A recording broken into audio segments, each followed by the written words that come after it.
On Prophecy Day 1, at 11:35 p.m., Itsuki lay asleep on his bed after Iberia healed him. In his dream, he found himself standing in a vast, pale space that felt like a dream. Small Itsuki ran toward his mom and shouted excitedly. He told her that he had finally found a disaster beast that could feel pain, just like they did. His face was filled with pride and joy.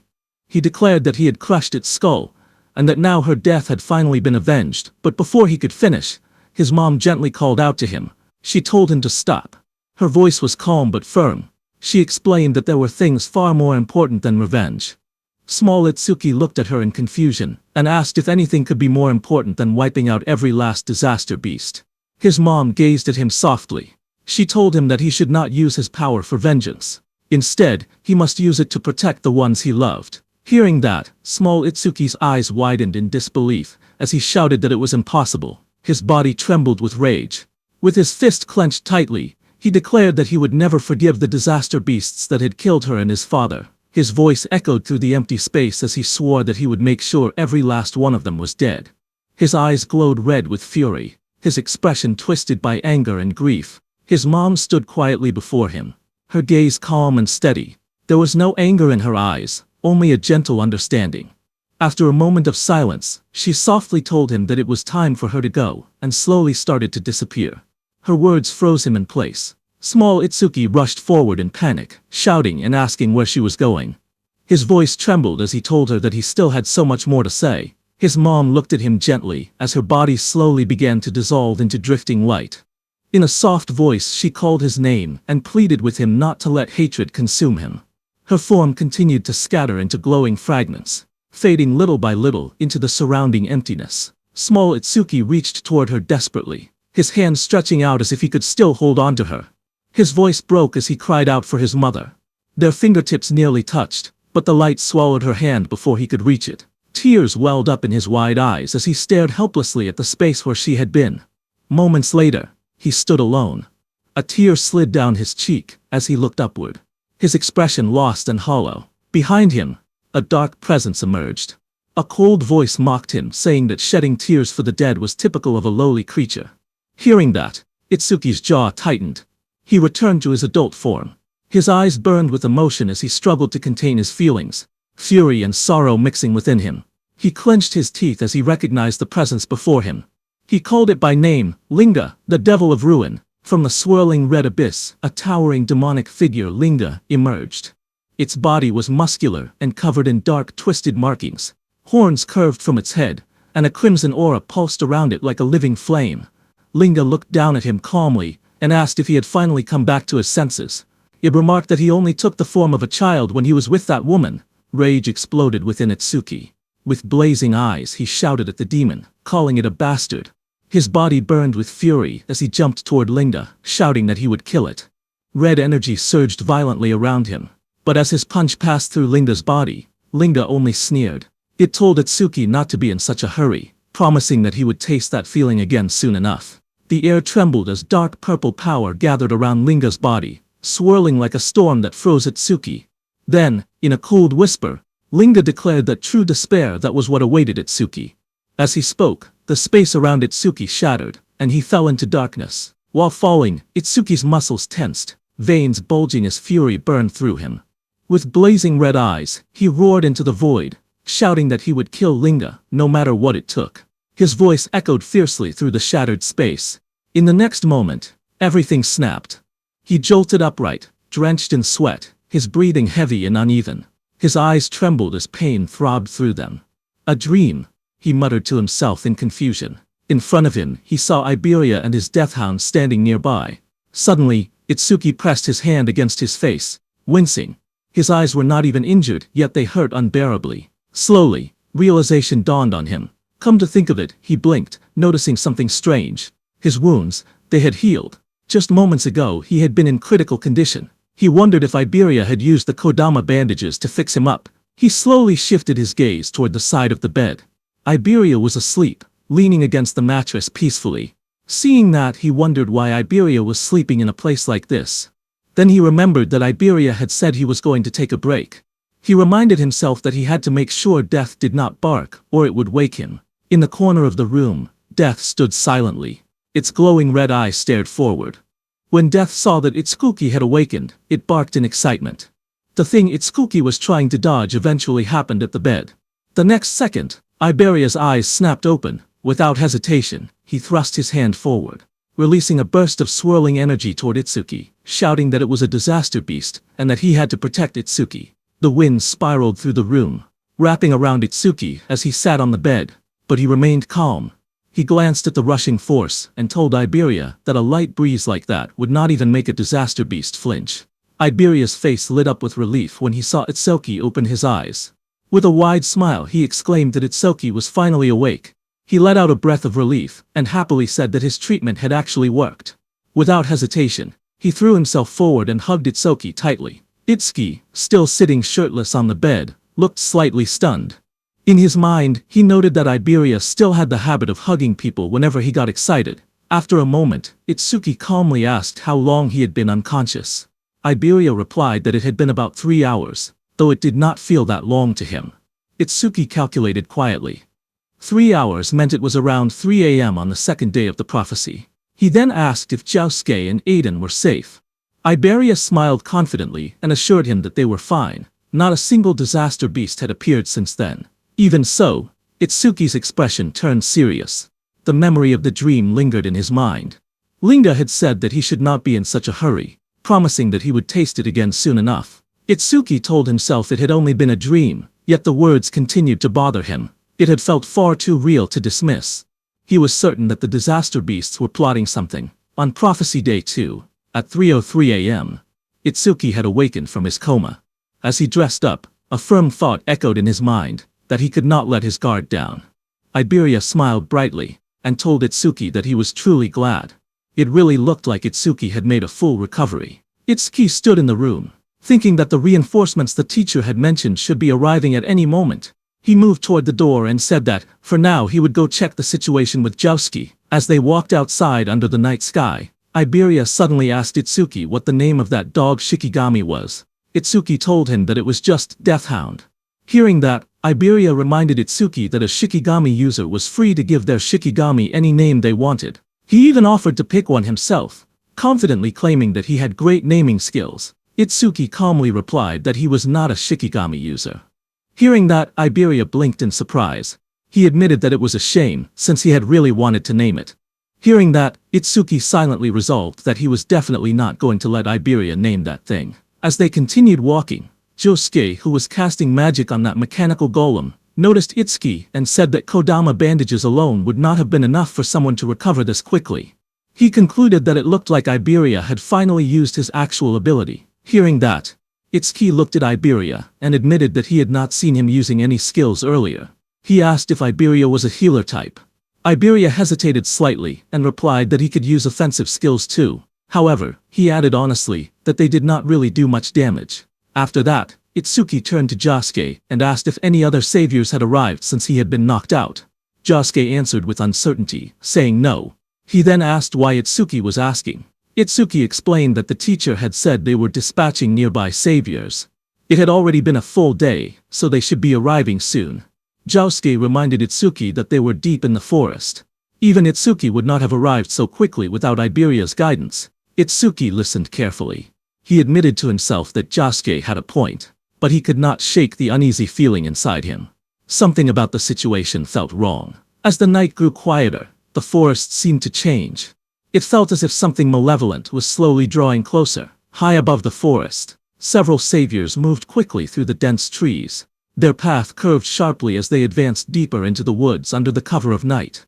As they ran, one of them called out to his teammate, Kobayashi, and asked how much farther it was to their destination. Kobayashi replied that it should only be a few more kilometers, and told them to bear with it a little longer.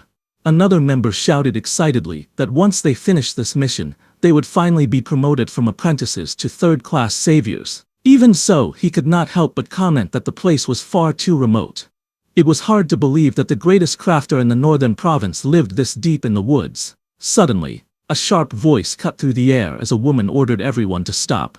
The group reacted instantly, skidding to a halt on the forest path. One of them quickly asked what was wrong and whether she had picked up a strange vibe. The woman answered that something was approaching from the front. From the darkness ahead, a deep voice spoke calmly, asking if they had noticed him. Hearing that, one of the saviors shouted in alarm. He recognized it immediately and yelled that it was a disaster beast. He ordered everyone to take their battle stations. The group quickly drew their weapons, readying themselves for combat. Out of the shadows stepped the Red Flame Demon King. Behind him stood the White Oni. The air around them felt heavy and threatening. The Red Flame Demon King looked at the group with a faint smile and asked where they were all going in such a rush. His red eyes glowed brightly in the darkness as he asked if they were headed to the same destination as him. Fight broke out, and one of the saviors was engulfed in roaring flames, radiating intense heat and destruction. The one who killed him was the Red Flame Demon King. He stood calmly in a long robe, observing the aftermath of the devastation. He remarked with cold indifference that it was astonishing how a single fireball could cause such destruction, concluding that humans were truly fragile creatures. Turning his attention to his companion, he called out and asked White Oni if he had finished on his side.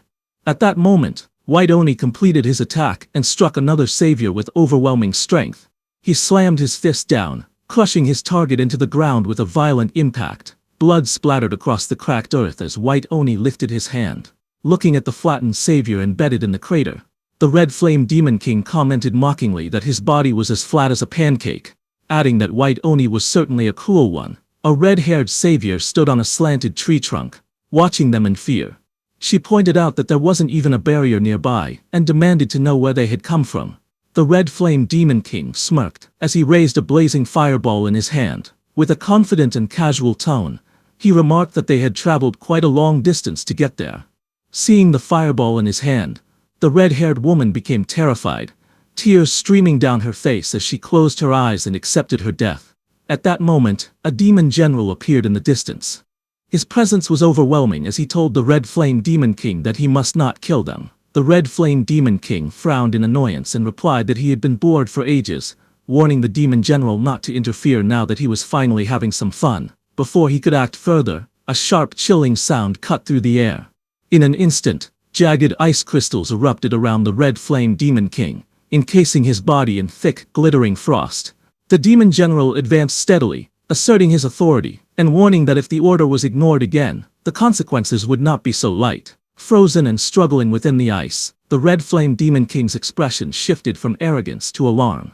Realizing the danger, he hurriedly admitted that he understood and pleaded for the spell to be released, fearing that his body would not be able to withstand the freezing power any longer. The demon general released his spell, and the ice around the Red Flame Demon King shattered and fell to the ground. The Red Flame Demon King exhaled heavily, steam rising from his blazing body as he recovered from the freezing attack. With lingering unease in his voice, he admitted that he had thought he was going to freeze to death. Watching the demon general stop the Red Flame Demon King, sweat rolled down the red-haired girl's face as a fragile hope surfaced in her mind. She wondered if they were going to let her go. The Red Flame Demon King crossed his arms, his fiery aura flaring as he spoke with a curious tone. He recalled the order that they were not allowed to kill the target, and the owner of the magic eye. So he questioned the demon general whether this red-haired girl possessed some kind of special power as well. With glowing blue eyes, the demon general responded calmly that she had nothing like that. He explained that his actions were not about her. Instead, he stated that he simply wanted to test the new ability bestowed upon him by Lord Linga. Saying that, he raised his hand toward the red-haired girl. Seeing this, the red-haired woman became extremely frightened, and before she could do anything, dark energy surged around her. Her body convulsed violently, shadowy tendrils wrapping around her as she screamed in agony. Moments later, the violent transformation subsided, and she slumped forward, her head hanging low as her hair fell over her face, leaving her eerily still against the tree. Observing the scene, the Red Flame Demon King remarked with casual indifference that she had ended up dying anyway. The demon general corrected him, stating that she was not dead but simply undergoing demonization. Suddenly, the woman's head snapped up. A glowing sigil ignited on her forehead, and her eyes turned bright and unnatural as dark energy pulsed around her transformed face. The oppressive aura signaled that the change was complete. The Red Flame Demon King, intrigued, repeated the term demonization, waiting for an explanation. The demon general told him that humans who undergo demonization become completely subservient to Lord Linga. In other words, this red-haired woman was now on their side. As the transformation finished, the woman dropped to her knees and bowed deeply before the demons. In a submissive and obedient tone, she addressed him as the Wrath King and asked for his orders. The demon general issued his command in a cold, authoritative tone.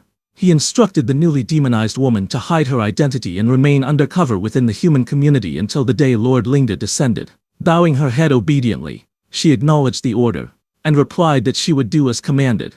The demon general continued, outlining her cover story. He told her that when the time came she would report that her team had been attacked by disaster beasts in the forest, and that she was the only survivor, saved by the sacrifice of her comrades. With her head still lowered in submission, she answered simply that she understood. Satisfied, the demon general ordered her to get going. Moments later, the woman's eyes, now shadowed and eerie from demonization, stared forward blankly. But in the next instant, her expression shifted. Shock flashed across her face, as if a fragment of her original will had resurfaced. Startled, she stumbled backward in the forest, her breathing quick and uneven. Realizing the danger and urgency of her situation, she turned and fled at full speed through the trees. The Red Flame Demon King and the Demon General stood watching her departure without concern as she disappeared into the distance. After she left, the Red Flame Demon King questioned the decision with a hint of disdain, stating that while making humans do their bidding was fine, he did not see the point of recruiting such a weakling. In response, the Demon General explained that it was not just about her. He revealed that tens of thousands of humans had already been demonized, including the Awakened. He said that when Lord Lingda unified the world, these infiltrators would play a crucial role. With the explanation given, the Demon General walked ahead and ordered them to stop dawdling and follow him, emphasizing that the mission was more important than ever. On the other hand, at Prophecy Day 2, at 3:05 a.m., the golem that Otsuki had destroyed before was completely repaired, its glowing eyes and sturdy frame radiating power. Observing it, Josuke explained that the Iron Golem's stats were roughly equivalent to a level 30 Awakened, making it a valuable asset to compensate for their labor shortage. However, Iberia remarked that they likely would not even need such assistance if Josuke and Itsuki were present. While discussing their preparations, Josuke suddenly brought up Itsuki, asking where he was. Iberia replied that Itsuki had gone to the workshop. He explained that Itsuki wanted to ask his father something about the critical crystal. Inside the workshop, Itsuki stood beside Eden as they discussed the recent battle. Eden asked if Itsuki had truly landed a critical hit during the fight with the disaster beast, and inquired about his critical rate at the time. Itsuki revealed that his broken critical crystal had originally given him a 3% critical rate, but after defeating the creature, it had increased to 4%. Hearing that, Eden remarked that achieving such a feat with only a 3% critical rate was incredibly lucky. Itsuki agreed that he thought so as well. He then explained that after landing that critical hit, it was not just his concentration that had improved. He described entering a strange state, where he felt as if he were omnipotent, and asked whether this was also an effect of the critical crystal.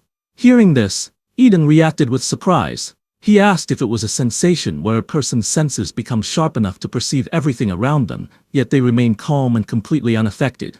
Itsuki thoughtfully touched his chin, and agreed that the description perfectly matched what he had experienced. Hearing this, Eden expressed his surprise, realizing that Itsuki had entered a flow state. Itsuki repeated the unfamiliar term in confusion, and asked Eden to explain. Eden explained that a flow state occurs when a person becomes completely immersed in a task. In this state, one's sense of time becomes distorted, and both concentration and excitement reach their peak simultaneously. Hearing that, Itsuki became more confused and tried to understand. Eden then simplified the explanation, saying that, in short, it meant being in the zone. To illustrate, he described how a painter might forget to eat because they are so absorbed in their work. He added that an athlete whose body moves instinctively during a match is also in a flow state. Likewise, a student who loses track of time while solving a difficult problem is experiencing the same phenomenon. He concluded by explaining that when an awakened individual enters a flow state, they do not merely gain heightened focus, their senses become extraordinarily sharp. He explained that when someone enters a flow state, their stats and skill effects increase simultaneously to 120% of their original values. Hearing this, Itsuki expressed his surprise.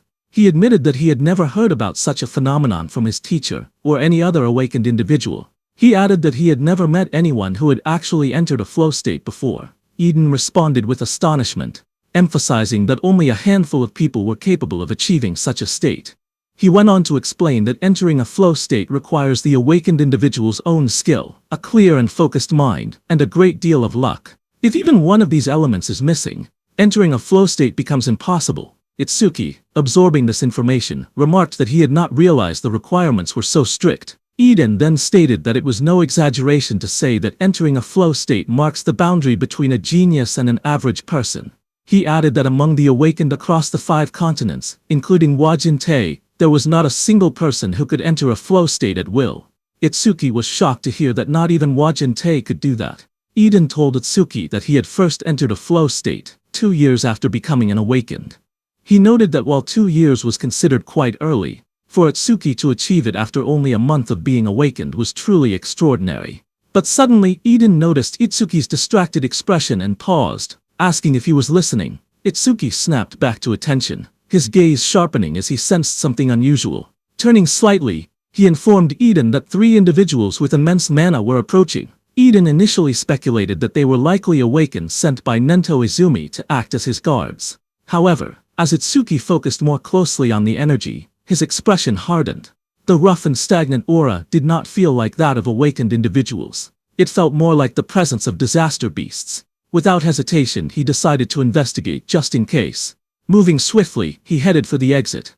As he went, he reflected that he had already wiped out the disaster beasts within the barrier, and that there were no signs of new ones being deployed nearby. Even so, an uneasy feeling lingered, and he hoped it was merely his imagination. In the next moment, he slid open the door and stepped outside. As Itsuki stepped outside, Iberia greeted him with a bright expression, saying that Itsuki was finally out. Noticing Itsuki's tense demeanor, Josuke beside him asked what was wrong and why he seemed so on edge. Itsuki, still alert, explained that he had felt a sudden surge of mana and thought it might be a disaster beast. Josuke reassured him, stating that there were no barriers being generated in the area, so that shouldn't be the case. Iberia added that even if it were a disaster beast, he had already reactivated the Iron Golem, meaning they could easily handle any common threat. Before his words could settle, Iberia's expression froze in shock, as a violent impact shattered the Iron Golem. The massive golem was destroyed in an instant, its body cracking and collapsing amid sparks and debris. Everyone was stunned, realizing that the Iron Golem had been taken down before it could even react. Josuke immediately raised his weapon, while Itsuki stood ready with electricity crackling around him. In the distance, 3 terrifying figures emerged, and one arrogantly declared that since there were only 3 opponents, it would be an easy task. It was the Demon General, the Red Flame Demon King, and White Oni. Their overwhelming presence confirmed that what had arrived was far more dangerous than a mere disaster beast. On Prophecy Day 2 at 3:01 a.m., the demons stood in front of Itsuki and the others, surrounded by a thick crimson aura. Their presence felt overwhelming. Itsuki narrowed his eyes as he observed them carefully. He could immediately tell that they were far stronger than the monsters inside the barrier. The pressure they emitted was on a completely different level. He focused on the Demon General standing at the front. The magical waves radiating from the Demon General were enormous, unlike anything he had ever seen before. The Demon General in dark armor stepped forward, its glowing eye shining coldly. In a calm but commanding tone, it declared that it would go capture the target and leave the rest to the others. Before turning away, it gave a final instruction to the other 2 demons. Whatever they did, they were not allowed to destroy the Demon Eye. The Red Flame Demon King, standing beside the White Oni, assured the Demon General not to worry. Itsuki stared ahead in shock as the enemy's words echoed in his mind. He questioned whether the target they mentioned was Aiden. Behind him, Iberia's eyes widened. He could hardly believe what he was hearing. The disaster beasts were talking. Before they could react further, the Demon General moved toward them. Josuke's voice rang out firmly, declaring that he could not let them pass. But in the next instant, the Demon General had already moved behind them. Everyone was shocked to see what had just happened, and Josuke's expression tightened in disbelief. He wondered when the enemy had moved. Itsuki gritted his teeth. The speed was overwhelming, far too fast. Without hesitation, Josuke charged forward with his sword raised high, shouting that no matter what he would stop the enemy. At the same time, lightning surged around Itsuki's body as he swore that he would not let the demon get anywhere near Aiden. Without looking back, the Demon General raised its clawed hand. A cold blue aura swirled around its fingers as sharp energy gathered in the air. In the next instant, a massive surge of icy power shot forward, creating an ice wall behind him. Josuke, who charged straight toward it, was stunned to see the towering wall of ice rise in front of him. But without slowing down, he swung his blade with all his strength, and struck the frozen barrier. The impact echoed loudly, but the wall did not break. Sweat ran down his face as he gritted his teeth. The surface was incredibly tough, far harder than he had expected. Before he could react again, Itsuki shouted from behind him, telling him to watch out. Josuke's eyes widened as he realized that the white Oni, with rows of sharp teeth, was right behind him. With a terrifying roar, the white Oni brought its massive fist crashing down toward Josuke as he raised his sword to block the incoming blow. The white Oni's fist came down with terrifying force. The impact sent a violent shockwave across the ground, and Josuke was thrown back by the sheer pressure of the blow, his body spinning as he struggled to keep hold of his sword. Itsuki called out his name as he tried to go help him, but at that moment, the Red Flame Demon King, surrounded by blazing flames, coldly told Itsuki that he had no time to worry about others. As he said that, a burning sphere of fire gathered in the Red Flame Demon King's hand. With a sharp motion, he launched the attack. The blazing projectile tore through the air at incredible speed. A notification appeared telling Itsuki that this was Red Flame Bullet. That Red Flame Bullet rushed forward like a comet. Seeing the incoming attack, Itsuki shouted for Iberia to get away from there immediately. Iberia, startled and pale, quickly responded that he understood. In that instant, Itsuki also activated his Black Wall skill and formed a shield of black ice around his hand. The red flame bullet struck the ground with explosive force, erupting in a violent blast of fire as Iberia ran toward his house, where his father Aiden was. On Itsuki's side, his hands were completely burned. Flames roared wildly as shards of black ice were blown apart from his hand in the explosion. Just then, a system message appeared, saying it had detected an A-rank skill, Red Flame Bullet. Over-Mimus activated. Another notification appeared, showing the analysis progress at 1%. Sweat ran down Itsuki's face. Seeing the notification, he realized that the enemy's skill was A-rank. Through the smoke and fire, Itsuki looked at both his arms, which were scorched and wrapped in blackened burns. In his mind, he admitted that if he had used Thunderbreaker, he could have dodged the attack. But he had overestimated Black Wall. Across from him, the Red Flame Demon King grinned wickedly. He mocked Itsuki, asking if he truly believed such weak ice could stop his flames. He called him an idiot, but for a brief moment, doubt crossed the Red Flame Demon King's mind. He wondered if he had overdone it. His red eye narrowed slightly as he considered the possibility that Itsuki might be the Demon Eye Bearer. But when he gazed at Itsuki again and looked at his stats, he found that Itsuki was a human whose level was fixed at 0. The Red Flame Demon King stared at the status window and scoffed. He thought that a level 0, just a lowly human at that, could never be the Demon Eye Bearer. A cruel grin spread across his face. Confident now, he declared that he could burn Itsuki to death without any worry. But at that moment, petals of light scattered through the air as Itsuki stretched out his hand and summoned his Death Hound. Energy gathered around as a large Death Hound materialized beside him.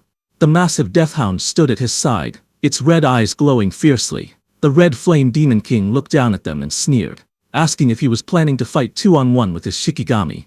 Flames coiled around the Red Flame Demon King's arm as he threw the Red Flame Bullet again. Fire surged forward in a blazing arc. He mocked Itsuki, saying that even if he summoned 10 more Shikigami, he still would not be able to beat him. Standing beside the Death Hound, Itsuki remained calm. Without panic, he told Death that he was counting on him. The Red Flame Bullet crashed down violently, exploding against the ground in a storm of fire and smoke.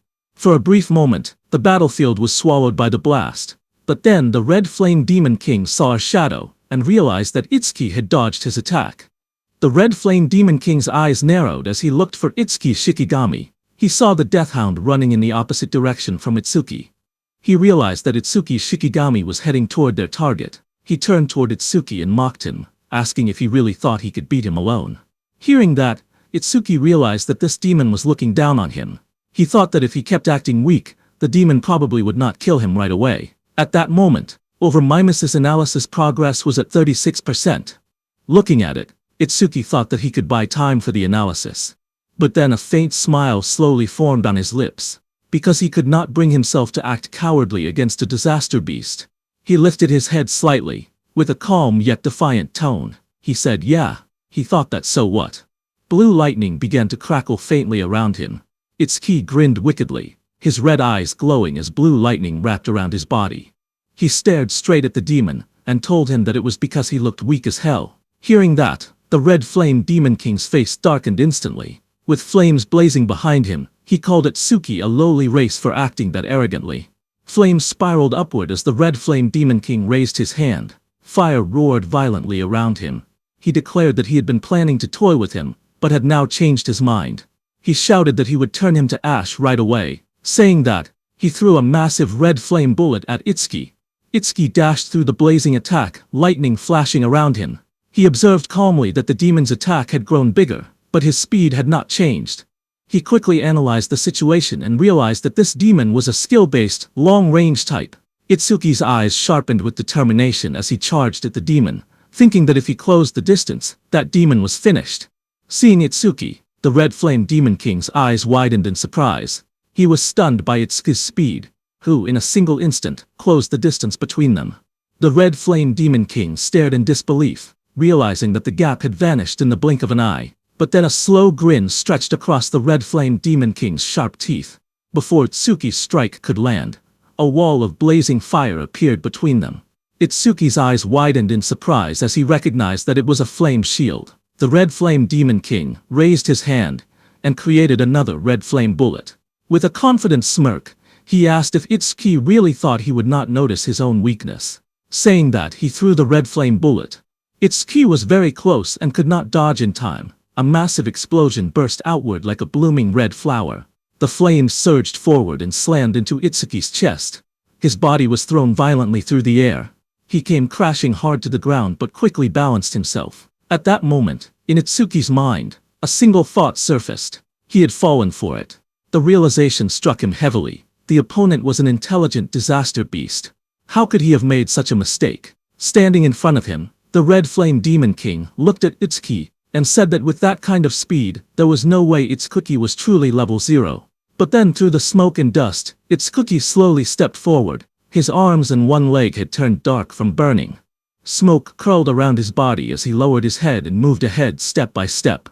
The Red Flame Demon King stared at him with burning red eyes and a cruel smile. He admitted that Itsuki had completely fooled him. Then, with a wide grin, he told Itsuki that it would be easier for him to die if he simply lay down quietly. Through the smoke, Itsuki remained standing as a system notification showed that over-minus analysis progress was at 79%. Seeing that, Itsuki wondered if it was because the skill was A rank that the analysis was taking quite a while. Another notification appeared, showing that the analysis progress was at 80% and increasing.